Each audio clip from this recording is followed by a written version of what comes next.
kelompok Blocknot dari program studi pendidikan administrasi perkantoran kelas A. Jadi kami akan mewawancarai manajer dari salah satu perusahaan manufaktur yang ada di Jakarta.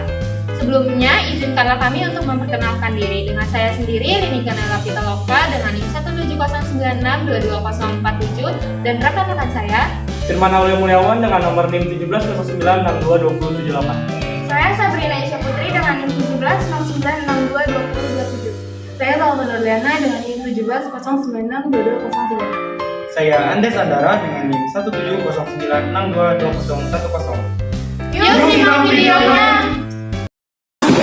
Sebelum selamat sore Pak, perkenalkan kami dari mahasiswa Universitas Negeri Jakarta dari program studi pendidikan administrasi perkantoran. Di sini kami bertujuan ingin mewawancarai Bapak mengenai kewirausahaan digital. Ya, Sebelumnya boleh perkenalkan diri nggak Pak? boleh ya. Sebelumnya saya perkenalkan diri saya ya. Saya dengan Aldi Febrian. Saya perusahaan kita namanya itu PT Astindo Baraka Mandiri. Untuk perusahaan kita sendiri bergerak di bidang produsen untuk parfum mobil, body spray, body wash dan segala macam bentuk pewangian lah ya. Entah itu dari yang mobil, badan, ruangan dan lain-lain lah. Terus untuk posisi saya sekarang ada di posisi sebagai purchasing atau pembelian atau nama lainnya itu maksudnya bisa dikatakan ya pengadaan barang lah ya, atau pengadaan barang. Jadi saya misalkan ada kebutuhan bahan baku, material, raw material atau yang lain-lain lah, pokoknya raw material ya, bahan baku semuanya masuknya dari saya. Jadi untuk pengadaan barangnya ya kita proses di bagian purchasing, divisi purchasing gitu. Sebelumnya Bapak sendiri udah berapa lama ya bekerja di sini? Kalau untuk berapa lamanya sebenarnya sih baru 2 tahun ya, karena berhubung kalau untuk PT Astindo sendiri pun dari 2 tahun yang lalu 2020 lah ya, 20 ya itu baru mulai merangkak dari bawah, benar-benar dari bawah sampai sekarang ini gitu. Jadi sekitar 2 tahun lebih lah, 2 tahun lebih. Ya. Nah, Bapak di perusahaan ini tuh megang apa aja Pak tugasnya gitu? Kalau saya pribadi untuk divisi purchasing sebenarnya sih hanya untuk pengadaan barang ya, pembelian barang dan baku segala macamnya itu raw material. Jadi kalau untuk bagian yang lainnya sebenarnya sudah ada ya, sudah ada divisinya masing-masing. Entah itu divisi percetakan, untuk kemasan, terus untuk divisi penjualan yang online gitu, penjualan online maupun offline itu memang sudah ada divisinya. Terus manufaktur yang bagian ngeracik, formulasi segala macam itu juga udah ada gitu. Kalau saya pribadi di purchasingnya aja gitu. Berarti di perusahaan Bapak ini udah memanfaatkan media online ya buat memasarkan produknya? Media online ya udah kita pakai ya dari semenjak ya dari awal sih sebenarnya. Dari awal kita memang bergerak untuk eksekusinya ya lebih banyak memang dari online awalnya. Awalnya tuh kita buka Tokopedia di marketplace, Tokopedia, Shopee, Lazada, 3 itu. Nah untuk sekarang ini kita ekspansi juga kan, karena untuk TikTok sendiri pun lagi hits ya, lagi hits. Akhirnya ya udah kita ngikutin tren sekarang TikTok, terus juga sebelum-sebelumnya emang ada juga Instagram. Kita ya pokoknya nge-live via Instagram ataupun ya TikTok ya, kita ikutin semua tren yang sekarang lagi hits lah, lagi viral lah, yang cepat viral gitu. Kalau boleh tahu kenapa memilih buat memasarkan produknya secara online gitu? Kalau untuk alasannya ya, motifnya untuk kita tuh perusahaan karena kita mau mencakup wilayah atau zona yang lebih luas, ya lebih luas. Karena kalau misalkan kita hanya mengandalkan lewat offline, penjualan offline, kita nggak bisa jual sampai ke Papua gitu kan, ke Papua atau ke Sumatera atau ke luar kota provinsi. Malah kita emang rencananya juga malah ada impian untuk ekspor. Kita ngejual entah itu di lewat Alibaba atau apa yang lewat marketplace luar lah. Nanti kita mau coba sih, tapi untuk sementara ini masih lokal ya, masih lokal di Indonesia aja gitu. Manfaat apa aja sih dan keuntungan apa aja yang perusahaan udah dapat setelah menggunakan platform digital untuk berwirausaha? Manfaatnya banyak banget sih ya. Untuk dari segi profit pun itu nomor satu kan ya. Dari segi profit kita untuk pendapatan jadi ya, tambah benar-benar ya hampir kalau untuk sekarang pun bisa dikatakan 80-20, artinya 80% dari online, 20% offline gitu. Jadi ya luar biasa manfaatnya gitu. Nah, pada saat melakukan kewirausahaan digital ini ada kendala nggak sih? Dan cara nyikapinnya itu gimana ya perusahaannya? Kendala untuk apa tuh? Dalam memasarkan secara digital. Kendalanya sih sebenarnya ada ya. Pasti kalau kendala setiap sistem ya, apalagi berbasis web atau aplikasi online gitu, pasti ada. Entah itu dari segi apa ya, pengiriman bermasalah di ekspedisi biasa lah ya. Ada masalah-masalah gitu biasa.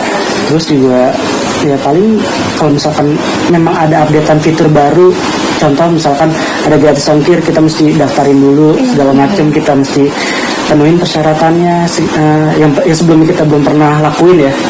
Nah itu kita apa ya, persyaratannya kita lengkapin semua biar supaya gratis ongkir itu bisa masuk ke kita gitu. Jadi customer pun yang di online ya bisa gunakan fitur-fitur yang kayak gratis ongkir atau potongan atau apa gitu yang tersedia dari penawaran dari pihak marketplace-nya, contohnya kayak Tokopedia, Lazada, Shopee dan segala macam lah ya gitu. Lalu selanjutnya apakah ada strategi Bapak yang lakukan untuk meningkatkan kepuasan pelanggan yang membeli produk Bapak ini? Strategi yang kita lakukan sih lebih sering untuk sekarang ini kita selalu berinovasi membuat produk-produk baru yang apa ya, peluang untuk di pasar nih belum ada gitu. Contoh kecil di pasarnya itu ada kemasan body wash atau sampo yang rata-rata kan sekitar 500 ml ya, atau ya gede lah. Nah kita buat yang poketnya buat travel dan dengan kemasan yang menarik lah pokoknya gitu, strateginya yang kita lakukan ya. Terus apa ya, itu paling kita tingkatin promo juga sih, promo untuk penjualan. Misalkan kita bikin bundling atau paket, misalkan beli satu ini dapat beli dua dapat satu, atau ya pokoknya kita bikin bundling dengan harga yang lebih murah gitu aja sih. Terus bagaimana cara Bapak menghandle jika ada komplain gitu dari pelanggan? Kalau kita untuk handle komplain itu biasanya juga ya kita harus analisis juga ya, komplain ini mengenai apa, entah itu komplain karena masalah kualitas barang atau pengiriman lambat gitu. Ya kita harus analisis dulu ya, kita harus telusur dulu komplainnya masalah apa. Ya, kalau misalkan untuk masalah kualitas barang ya kita pasti balik lagi ya, kita kita cecer, kita push untuk PUC-nya tuh quality control-nya untuk lebih bagus lagi, lebih teliti lagi, lebih ya pokoknya kita juga di sini kan sudah menerapkan SOP ya, sistem operasional prosedur sesuai dengan anjuran dari BPOM. Kebetulan kita juga di sini udah nomor NA untuk BPOM sendiri pun udah keluar gitu. Jadi ya kita ngikutin standar yang sudah tersedia, semacam SNI-nya lah ya.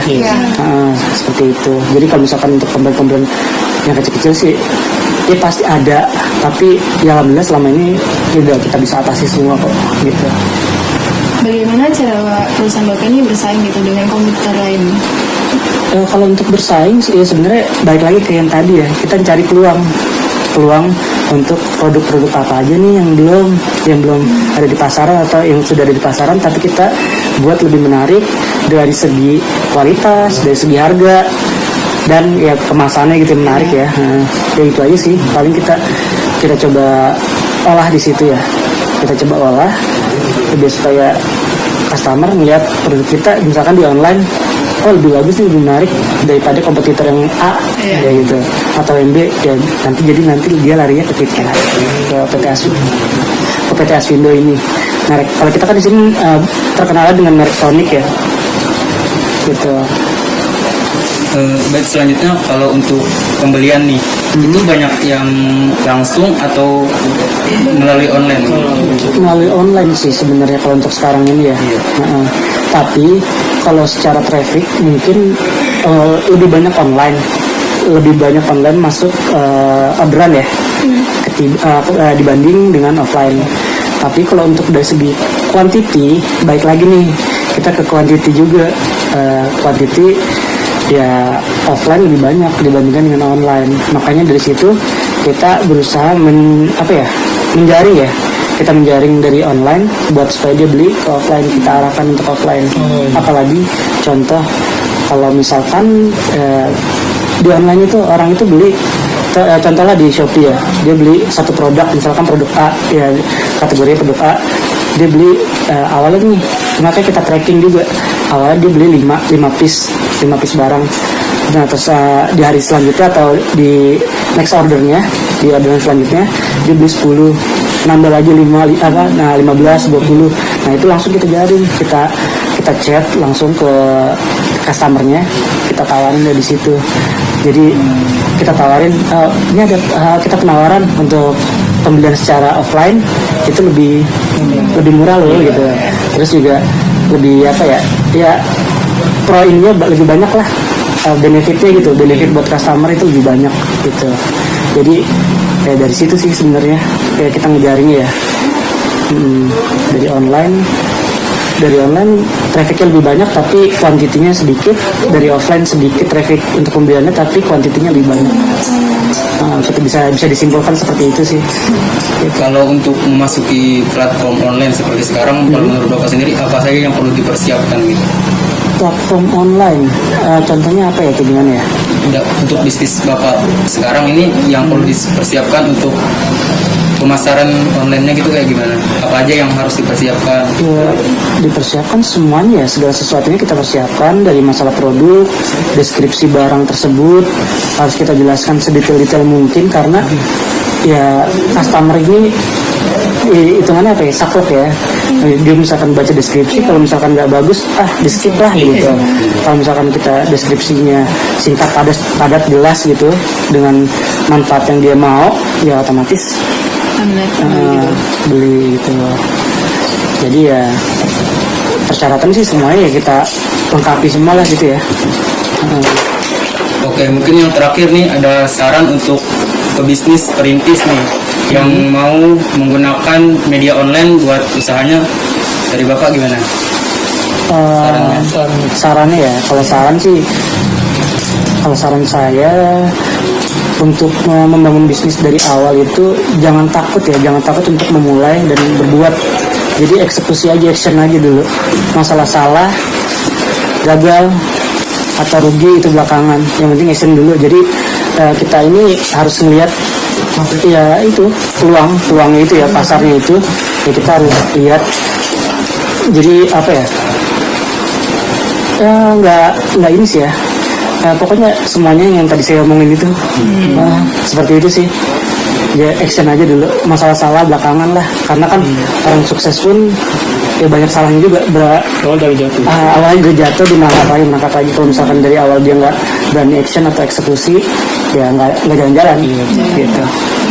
Baik, mungkin itu aja wawancara dari kami. Terima kasih atas waktunya.